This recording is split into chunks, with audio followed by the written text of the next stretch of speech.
Hello friends, എല്ലാവർക്കും പുതിയൊരു വീഡിയോയിലേക്ക് സ്വാഗതം. ഞാൻ ഇന്നലെ ഇന്നുമായിട്ട് ഒരു ഇന്റർവ്യൂ കണ്ടു. അതിനെക്കുറിച്ചൊന്ന് പറയണം തോന്നി. അതിനെക്കുറിച്ചാണ് ഈ വീഡിയോ. തൊപ്പീനെ നിങ്ങൾക്ക് എല്ലാവർക്കും അറിയുണ്ടാവും, എനിക്കും അറിയാം. ഞാൻ തൊപ്പിയുടെ ഒരു ഇന്റർവ്യൂ ആദ്യം കണ്ടിരുന്നു. തൊപ്പി എന്ന് പറഞ്ഞ പേര് ഫേമസ് ആയ സമയത്ത് ആരാണ് ഈ തൊപ്പി എന്ന് അറിയുന്നതിന് വേണ്ടി തൊപ്പിയുടെ ഇന്റർവ്യൂ കണ്ടിരുന്നു. പിന്നീട് ഞാൻ തൊപ്പി വിവാഹം കഴിക്കാൻ പോകുന്നു എന്ന് പറഞ്ഞ സമയത്ത് തൊപ്പിയുടെ ഇന്റർവ്യൂ കണ്ടിരുന്നു. പിന്നെ തൊപ്പിയുടെ വീഡിയോ ഞാൻ ഒന്ന് രണ്ടെണ്ണം പോയി കണ്ടിരുന്നു. എന്താണ് ഇതിലെ കണ്ടന്റ് എന്ന് അറിയാൻ വേണ്ടിയിട്ട് ഞാൻ പോയി കണ്ടിരുന്നു. പക്ഷെ എനിക്കത് കണ്ടിന്യൂ ചെയ്യാൻ തോന്നിയില്ല. തൊപ്പിയുടെ വീഡിയോ പിന്നീട് ഞാൻ കണ്ടിട്ടുമില്ല. തൊപ്പി എന്തൊക്കെയാണ് കാണിക്കുന്നത്, എന്തൊക്കെയാ വീഡിയോയിലുള്ളത് ഒന്നും എനിക്കറിയില്ല. തൊപ്പിയെ ചുറ്റിപ്പറ്റി കുറേ ആശ്രിതന്മാരുണ്ട് എന്ന് കേട്ടിട്ടുണ്ട്. അതിൽ പെട്ട ഒരാള് അച്ചായൻ ഈടെ വളരെ ഫേമസ് ആയിരുന്നു. അങ്ങനെ കുറെ പേര് തൊപ്പിയുടെ കൂടെ ഉണ്ടെന്ന് ഞാൻ അറിയുന്നത്.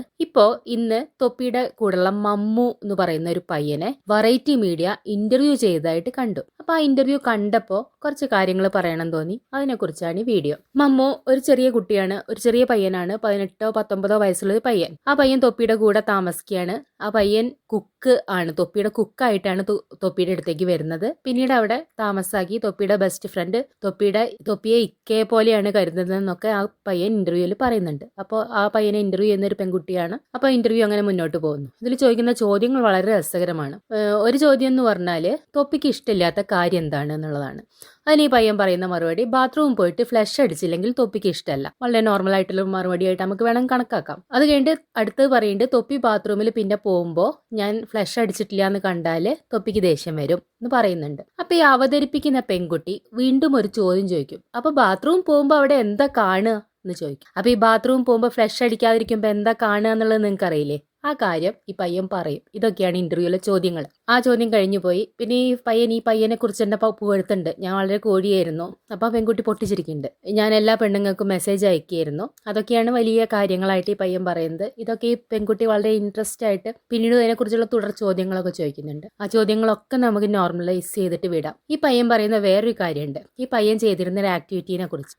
ഈ പയ്യന്റെ നാട്ടിലെ നാറികൾക്ക് ഈ പയ്യനെ ഇഷ്ടമായിരുന്നില്ല എന്ന് ഈ പയ്യൻ പറയുന്നുണ്ട്. അപ്പൊ ഈ നാറികൾ ഇഷ്ടപ്പെടാതിരിക്കാനുള്ള കാരണം പറയുന്നുണ്ട് പയ്യൻ. ഈ പയ്യൻ കുറെ ആക്ടിവിറ്റികൾ ചെയ്യും. ഒരു ദിവസം ഒരു പാല് വാങ്ങിയിട്ട് ഒരു പെൺകുട്ടി നടന്നു വരികയായിരുന്നു. അപ്പൊ ആ പയ്യൻ വെറുതെ പോയിട്ട് ആ പെൺകുട്ടിയുടെ കരണം നോക്കി ഒന്ന് പൊട്ടിച്ചു. അപ്പോൾ നാട്ടുകാരൊക്കെ പറഞ്ഞു ഇവന് വട്ടാന്ന് പറഞ്ഞു. വളരെ കൂളായിട്ട് അത് കൈകാര്യം ചെയ്ത് പോയി. അതാണ് ഒരു ആക്ടിവിറ്റി. പിന്നെ ഈ പയ്യൻ ഒളിഞ്ഞു നോക്കുമായിരുന്നു. എവിടെ? അത് റൂമിന്റെ ജനലിലൊക്കെ മുട്ടുമായിരുന്നു എന്ന് ആദ്യം പറയുന്നുണ്ട്. പിന്നെ ഈ അവതരിപ്പിക്കുന്ന പെൺകുട്ടി കുത്തി ചോദിക്കുമ്പോൾ ഈ പയ്യൻ പറയണ്ട, ഞാൻ ബാത്റൂമിലൊക്കെ ഒളിഞ്ഞു നോക്കുമായിരുന്നു, വളരെ കൂളായിട്ട്. ഇത് കേട്ടിട്ട് ഈ പെൺകുട്ടി പൊട്ടിച്ചിരിക്കുകയാണ്. നാണത്തോടു കൂടെ തലയൊക്കെ കുമ്പിട്ട് എന്ന് പറഞ്ഞ് പൊട്ടിച്ചിരിക്കുന്നു. എന്നിട്ട് ഈ പെൺകുട്ടി പിന്നെ ചോദിക്കുന്ന ചോദ്യം, എന്നിട്ട് ഈ ഒളിഞ്ഞു നോക്കിയിട്ട് ആരെങ്കിലും പിടിച്ചിട്ടൊക്കെ ഉണ്ടോ എന്ന് ഭയങ്കര സന്തോഷത്തോടു കൂടി. ഇതൊരു സാധാരണ എന്തോ ഒരു ക്രെഡിറ്റ് ഉള്ള സംഭവം അല്ലെങ്കിൽ ഭയങ്കര കോമഡിയാണ് എന്നുള്ള നിലയ്ക്കും ഈ പെൺകുട്ടി ഒരു ചോദ്യം ചോദിക്കുന്നു. ഈ ഒളിഞ്ഞു നോക്കുക, കുളിക്കടവിൽ ഒളിഞ്ഞു നോക്കുക, ബാത്റൂമിൽ ഒളിഞ്ഞു നോക്കുക, ഇതൊരു ക്രിമിനൽ ആക്ടിവിറ്റി അല്ലേ? അല്ലെങ്കിൽ ഇതൊരു മാനസിക രോഗം എന്ന് വേണമെങ്കിൽ പറയാവുന്ന കാര്യങ്ങളല്ലേ? ആ പെൺകുട്ടിയുടെ ഭാഗത്ത് നിന്ന് ചിന്തിച്ചു നോക്കുക. ആ പെൺകുട്ടിയും ബാത്റൂമിൽ പോകും.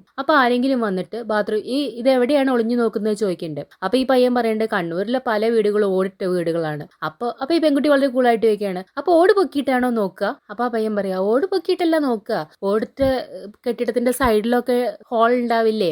ഈ ഓടിട്ട വീടിനൊക്കെ പുറത്തായിരിക്കും ബാത്റൂം. അപ്പൊ ഞാൻ അവിടെയൊക്കെ പോയിട്ട് ഒളിഞ്ഞു നോക്കും. വളരെ കൂളായിട്ട് പറയാണ്. അപ്പൊ ഈ പെൺകുട്ടി ഇതിന്റെ ഡീറ്റെയിൽസ് ചോദിക്കുന്നു. അപ്പോൾ കണ്ണൂരുള്ള ആളുകളെ ഞാൻ മോശമാക്കിയിട്ട് പറയല്ല, ഇതാണ് ഈ ഇന്റർവ്യൂവിന്റെ കണ്ടന്റ്. പെൺകുട്ടി എന്താണ് ഇത് ഇത്രയൊരു സാധാരണ സംഭവം പോലെ ഇങ്ങനെ ചോദ്യങ്ങൾ ചോദിക്കുന്നത്? ഇതൊരു ക്രിമിനൽ ആക്ടിവിറ്റിയാന്ന് ഈ പെൺകുട്ടിക്ക് അറിയില്ലേ? അല്ലെങ്കിൽ ഈ സമൂഹത്തിൽ ഇപ്പൊ ഈ പെൺകുട്ടി തന്നെ ഇതൊരു പെൺകുട്ടിയാണ്.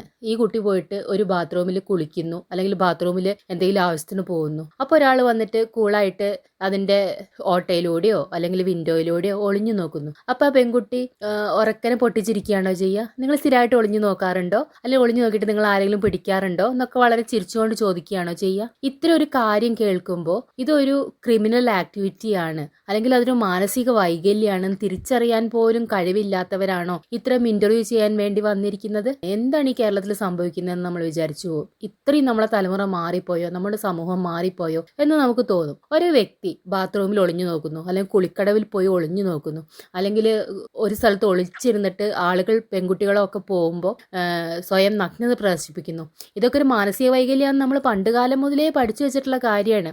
അങ്ങനെയുള്ള ആളുകളെ നമ്മൾ വളരെ മോശമായിട്ടാണ് കാണുന്നത്. അവർക്ക് ആ വൈകല്യം ഒരിക്കലും മാറില്ല എന്ന് നമ്മൾ വിചാരിക്കുന്നു. അവരെപ്പോഴും അത് തുടർന്നുകൊണ്ട് പോകുമെന്ന് നമ്മൾ വിചാരിക്കുന്നു. അങ്ങനെയൊക്കെയുള്ള ഒരാളെ ഗ്ലോറിഫൈ ചെയ്യുന്ന പോലെ, ഇതൊരു ചെറിയ പയ്യനാണ്, 19 വയസ്സായി പയ്യന് വയസ്സുള്ളൂ എന്ന് വിചാരിക്കാം, മാറി വന്നോടായിക ഇല്ല എന്ന് വിചാരിക്കാം. പക്ഷേ പക്ഷേ ഇതൊരു സാധാരണ സംഭവം പോലെ അതൊരു പെൺകുട്ടി ചോദിക്കുന്നത് കണ്ടിട്ട് പോയി എന്താ ഈ ലോകത്തൊക്കെ നടക്കുന്നത്, ഇവർക്കൊന്നും ഒരു വിവരം ഒന്നുമില്ലേ, ഇവരെന്ത് ഇവരെന്തിനാണ് ഇങ്ങനത്തെ ആളുകൾ എന്തിനാണ് ഈ ഇന്റർവ്യൂ ചെയ്യുന്നത്? ഇന്റർവ്യൂ ചെയ്യാൻ വന്നിരുന്ന പയ്യനെ കുറിച്ചല്ല ഞാൻ പറയുന്നത്, അവതരിപ്പിക്കുന്ന പെൺകുട്ടിയെ കുറിച്ചാണ് പറയുന്നത്. ഇത്ര ഒരു സാധാരണ ഇങ്ങനത്തെ ഒരു കാര്യത്തിന് എന്താണ് ഒരു സാധാരണ സംഭവം പോലെ, എന്നിട്ട് നീ ഒളിഞ്ഞു നോക്കുവോ, നിന്നെ ആരെങ്കിലും ഒളിഞ്ഞു നോക്കിയിട്ട് പിടിച്ചിട്ടുണ്ടോ എന്നൊക്കെ ചോദിച്ചിട്ട് ഈ പെൺകുട്ടി പൊട്ടിച്ചിരിക്കുകയാണ്. നിങ്ങളെ വീട്ടിലുള്ളവർക്കോ നിങ്ങൾക്കോ നിങ്ങളെ മക്കൾക്കോ നിങ്ങളുടെ അമ്മയ്ക്കോ ആണ് ഈ അനുഭവിച്ചാൽ ഈ പെൺകുട്ടി ഇങ്ങനെ പൊട്ടിച്ചിരിച്ചുകൊണ്ടാണോ പ്രതികരിക്കുക? അല്ലെങ്കിൽ ഒരു തവണയെങ്കിലും ആ പയ്യനോട് ഇതൊരു മോശമായിട്ടുള്ള കാര്യമല്ലേ, നിങ്ങളത് ചെയ്യാൻ പാടൂ എന്ന് ചോദിക്കണ്ടേ? അല്ലെങ്കിൽ ഇങ്ങനെ ഒരു ആക്ടിവിറ്റി ഉള്ള ആളെയാണോ ഈ 3-4 എപ്പിസോഡായിട്ട് ഇവർ ഇന്റർവ്യൂ ചെയ്യേണ്ടത്? എല്ലാ ഇന്റർവ്യൂകളും പല ഇന്റർവ്യൂകളും ഇവരൊക്കെ എന്തിനാണ് ഇന്റർവ്യൂ ചെയ്യുന്നത് എന്ന് തോന്നിപ്പോകുന്ന എത്രയോ ആളുകളെ കൊണ്ടുവന്ന് ഇവരൊക്കെ ഇന്റർവ്യൂ ചെയ്യാറുണ്ട്. ഇപ്പൊ ആരുടെങ്കിലും മകള് ചാടിപ്പോകുന്നു, ഉടനെ അച്ഛനെയും അമ്മേനെയും വിളിച്ച് ഇന്റർവ്യൂ ചെയ്യുന്നു. ആരെങ്കിലും ആത്മഹത്യ ചെയ്യുന്നു, ഉടനെ അവരുടെ ബന്ധുക്കളെ വിളിച്ചു കൊണ്ടുവന്ന്, ഒരു യൂട്യൂബറുടെ ഹസ്ബൻഡ് മരിക്കണ്ടായി, ഉണ്ണിവാവ വ്ളോഗ്സ്, അപ്പൊ തന്നെ ആ മരിച്ച ആളുടെ അമ്മയെ കൊണ്ടുവന്ന് ഇന്റർവ്യൂ ചെയ്യുന്നു. എന്നിട്ട് ആ അമ്മ വന്നിട്ട് മരുമകളുടെ കുറ്റം, സാധാരണ നമ്മൾ ഒരാൾ മരിച്ചു പോകുമ്പോൾ വെറുതെ നമ്മൾ കുറ്റം പറയില്ലേ, ആരെങ്കിലും അത് തലയിലിട്ടിട്ട് കുറ്റം പറയില്ലേ, അതേപോലെ മരുമകളുടെ കുറെ കുറ്റം പറയുന്നത് ഒരു ഇന്റർവ്യൂ ആയിട്ട് അവർ ടെലികാസ്റ്റ് ചെയ്യുന്നു. എന്നിട്ട് അവർ ഒരുപാട് വ്യൂവേഴ്സിന് ഉണ്ടാക്കുന്നു, അതിന് വരുമാനം ഉണ്ടാക്കുന്നു. അതിൽ ചോദിച്ചിട്ടുള്ള ചോദ്യങ്ങൾ കേട്ടിട്ട്, ഈ ടോയ്ലറ്റിൽ ഫ്ലഷ് അടിക്കാത്തപ്പോ നീ എന്താ അതില് തൊപ്പി പോകുമ്പോ കാണുക, അപ്പൊ അവനതിന് പറയുന്ന മറുപടി ഉണ്ട്. ഇനി കുറച്ചു കാലം കഴിയുമ്പോൾ എല്ലാ കാര്യവും സാധാരണ നോർമലായി മാറിയിട്ട് വലിയ വലിയ ക്രിമിനൽ ആക്ടിവിറ്റി ഒക്കെ ചെയ്ത ആളുകൾ ജയിലിൽ നിന്ന് ഇറങ്ങുമ്പോൾ അവരെയൊക്കെ നിങ്ങൾ വിളിച്ചു വരുത്തി ഇന്റർവ്യൂ ചെയ്യൂ?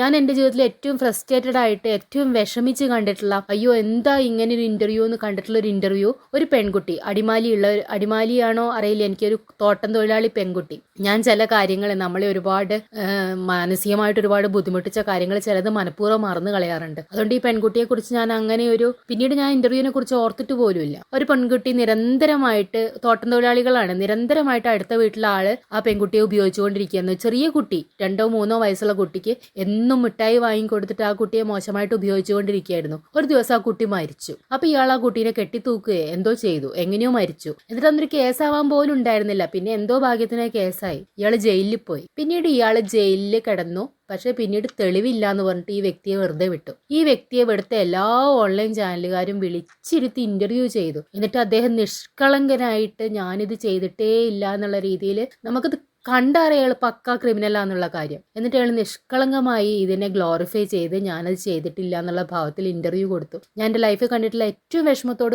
കൂടെ കണ്ട ഇന്റർവ്യൂ അതായിരുന്നു. അപ്പൊ ഇനിയുള്ള കാലത്ത് നമ്മൾ ഇതേപോലത്തെ ഇന്റർവ്യൂകളൊക്കെ കാണേണ്ടി വരും. കാരണം ബാത്റൂമിൽ ഒളിഞ്ഞു നോക്കുന്ന ഒരു സാധാരണ സംഭവം നമുക്കൊരു കോമഡി ആയിട്ട് കേട്ട് പൊട്ടിച്ചിരിക്കാവുന്ന സംഭവമാണ്. അല്ലെങ്കിൽ ഒളിഞ്ഞു നോക്കിയ ആള് അഭിമാനത്തോടു കൂടെ ഞാൻ ബാത്റൂമിലൊക്കെ ഒളിഞ്ഞു നോക്കുമായിരുന്നു എന്ന് പറയുന്നത്. ആ പയ്യൻ പറയുന്നുണ്ട്, ഞാനും വേറൊരു പയ്യനും എൻ്റെ കൂടെ വേറൊരു ആളും കൂടെ ഉണ്ടായിരുന്നു, ഞങ്ങൾ രണ്ടുപേരും കൂടി ഒളിഞ്ഞു നോക്കുക. ഞങ്ങൾ ബോറടിച്ചൊക്കെ ഇരിക്കുമ്പോൾ ഞങ്ങൾ പറയും വാടാ നമുക്ക് പോവാം, എന്നിട്ട് നമുക്ക് എവിടെയെങ്കിലും ഒളിഞ്ഞു നോക്കാന്ന് പറയും. എന്നിട്ട് ഞങ്ങൾ ബാത്റൂമിൽ പോയിട്ട് ഒളിഞ്ഞു നോക്കും. ഇത് കേട്ടാണ് ഇന്റർവ്യൂ എന്ന പെൺകുട്ടി പൊട്ടിച്ചിരിക്കുന്നത്. ഇനി കുറച്ചു കാലം കഴിയുമ്പോൾ ഇവര് ഏതെങ്കിലും ക്രിമിനൽ ജയിലിൽ നിന്ന് ഇറങ്ങുമ്പോൾ അവരെ വിളിച്ചിട്ട്, അല്ലെങ്കിൽ ഏതെങ്കിലും കൊലപാതക കേസിൽ അല്ലെങ്കിൽ ഏതെങ്കിലും ബലാത്സംഗ കേസിൽ പ്രതിയെ വിളിച്ചിട്ട് ഇതേപോലെ ഇന്റർവ്യൂ ചെയ്യുകയായിരിക്കും. നിങ്ങളന്ന് ബലാത്സംഗം ചെയ്തപ്പോൾ നല്ലതായിരുന്നോ, നിങ്ങൾക്ക് പിന്നെയും ചെയ്യാൻ തോന്നി, ഇങ്ങനത്തെ കാര്യങ്ങളൊക്കെ ചോദിക്കുകയായിരിക്കും അല്ലേ? എന്നിട്ട് അവർ പൊട്ടിച്ചിരിക്കുകയായിരിക്കും. ഇങ്ങനെയാണോ, ഇതാണോ ആളുകളൊക്കെ കണ്ടിട്ട് ഇത്രയും വ്യൂസ് ഉള്ള ഇവരുടെ ഇന്റർവ്യൂ, ഇതിലെ ചോദ്യത്തിന്റെ നിലവാരം ഓർത്തിട്ട് എനിക്ക് വളരെ വിഷമം തോന്നി. നിങ്ങൾക്ക് അഭിപ്രായം, നിങ്ങൾക്ക് വേണമെങ്കിൽ അതിപ്പോ എന്താ ഒരു സാധാരണ സംഭവം, കേൾക്കുന്നവര് പോലും വിചാരിക്കുന്ന രീതിയിലുള്ള കാര്യങ്ങളാണ് അവിടെ പറഞ്ഞത്. വേറെ കുട്ടികൾ ഇപ്പൊ തൊപ്പിക്ക് എന്ന് പറഞ്ഞാൽ ഒരുപാട് കുട്ടി ഫാൻസ് ഉണ്ട്. സ്കൂളിൽ പോവാതെ ക്ലാസ് കട്ട് ചെയ്തിട്ട് തൊപ്പീനെ കാണാൻ ഒളിച്ച് കള്ളവണ്ടി കയറിയ കുട്ടികളെ ന്യൂസൊക്കെ നമ്മൾ വായിച്ചിട്ടുണ്ട്. ഈ തൊപ്പിയുടെ കൂടെയുള്ള മമ്മു എന്ന് പറയുന്ന വ്യക്തിയെ എനിക്ക് അറിയില്ല. ഞാൻ 2 ദിവസം മുന്നേ ഒരു ട്രോളല്ല, ഒരു പോസ്റ്റ് കണ്ടു. നിങ്ങൾക്ക് മമ്മുവിനോട് അസൂയ തോന്നുന്നില്ലേ? സ്വന്തം ലൈഫ് ഇഷ്ടം പോലെ ജീവിക്കുന്ന തൊപ്പിയുടെ കൂടെ ഇഷ്ടത്തിന് ജീവിക്കുന്ന മമ്മുവിനോട് നിങ്ങൾക്ക് അസൂയ തോന്നുന്നില്ലേ എന്ന് പറഞ്ഞൊരു പോസ്റ്റ് കണ്ടപ്പോഴാണ് ഞാൻ ഈ മമ്മു പറയുന്ന വ്യക്തിനെ തന്നെ ആദ്യമായിട്ട് കാണുന്നത്. അപ്പോഴാണ് ഞാൻ ഈ ഇന്റർവ്യൂവും കാണുന്നത്. അപ്പൊ ഇതൊക്കെ ഒരു സാധാരണ സംഭവമാണ്. കുട്ടികളുടെ മനസ്സിലൊക്കെ ഇത് മമ്മുയുടെ നല്ല കാലത്ത് അവിടെ ഒളിഞ്ഞു നോക്കിയത് വലിയ കാര്യം, ഇന്റർവ്യൂ ഒക്കെ ചെയ്തപ്പോൾ പറഞ്ഞിരുന്നു പറഞ്ഞിട്ട് ഈ കുട്ടികളൊക്കെ പോയിട്ട് ഒളിഞ്ഞു നോക്കിക്കൂടായിക ഇല്ലാന്നുണ്ടോ? മമ്മൂനെ ആരാധിക്കുന്ന ഒരുപാട് കുട്ടികളുണ്ടായിരിക്കും. തൊപ്പിയുടെ കൂടെ മമ്മൂനെ പോലെ ജീവിക്കണം വിചാരിക്കുന്ന കുട്ടികളുണ്ടായിരിക്കും. അവരൊക്കെ ഇത് അനുകരിക്കില്ലേ? ഇന്റർവ്യൂ ചെയ്ത ആൾ എന്ത് ഉദ്ദേശിച്ചിട്ടാണ് ഈ പൊട്ടിച്ചിരിച്ചതെന്ന് എനിക്ക് മനസ്സിലായില്ല. എന്തായാലും ഇതിനെക്കുറിച്ച് ആർക്കും എന്ത് അഭിപ്രായം എനിക്കറിയില്ല. എന്റെ അഭിപ്രായമാണോ നിങ്ങൾക്കെന്ന് എനിക്കറിയില്ല. എനിക്ക് കണ്ടപ്പോൾ ഇതാണ് ഇതിനെക്കുറിച്ച് അഭിപ്രായം തോന്നിയത്. എല്ലാവർക്കും നന്ദി.